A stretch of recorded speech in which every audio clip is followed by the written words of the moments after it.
Paula. All right, so today is April 16th, 2020. I'm back in my little, let's just call it the Dragon Park. The Dragon Park, the Loyang Dragon Park. But I want to read something here from 1 Thessalonians 4.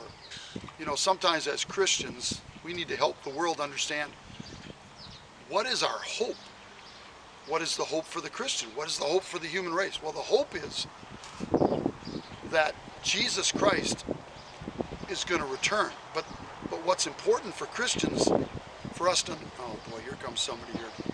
What's important for us to understand is that Jesus Christ is going to return first in the clouds.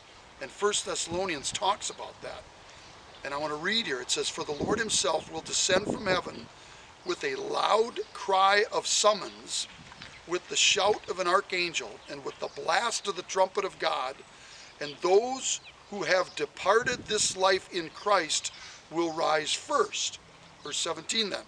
"Then we, the living ones who remain on the earth, shall simultaneously be caught up along with the resurrected dead in the clouds to meet the Lord in the air, and so always we shall be with the Lord." Or in quotations it says, "through the eternity of the eternities will be with the Lord." And of course, the last verse then talks about comfort one another with these words.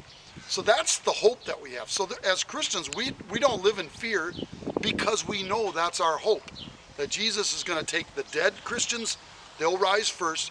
We who are alive and remain, that is if the Lord were to come in the clouds today, then we who are alive and remain as Christians, we'd be caught up. Now what happens after that? Oh, a lot. 7 years of tribulation. And we can talk in the future about that. But that's our hope. That's why we don't live in fear. That's why we can continue to show love toward the lost, love toward each other, encourage each other. That's why we don't get discouraged. And that's my spiritual lesson for the day. Now, on the geopolitical end of things, is that I want to talk just for a few seconds about the money. Is that, you know, they talk about all these wealthy people in the world. You know, Bill Gates, George Soros, you know, Warren Buffett, all these people. They're not the richest people on planet Earth. You know who the richest people on planet Earth are? It's these Chicoms sons, daughters, grandsons, and granddaughters.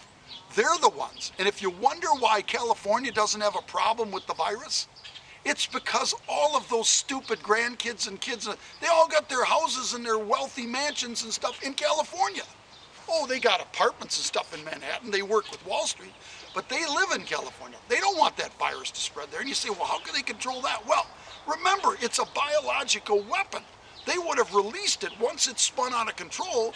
They want it to spread in America, not in California, though. So if you're wondering, that's my take on that.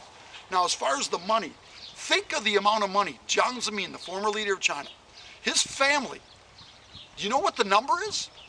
There's reports that he has in his family. They have over $1 trillion. So forget about the hundreds of billions that all these people have. No, how about $1 trillion? How about $1 trillion in bank accounts? You know, that the Jiang Zemin family, former Chinese Communist Party leader. So I got somebody now that wants to listen to me, but that's okay. But you know, so that's my report today. Is that Lord help Donald Trump to freeze those assets. That's important to do. Thank you.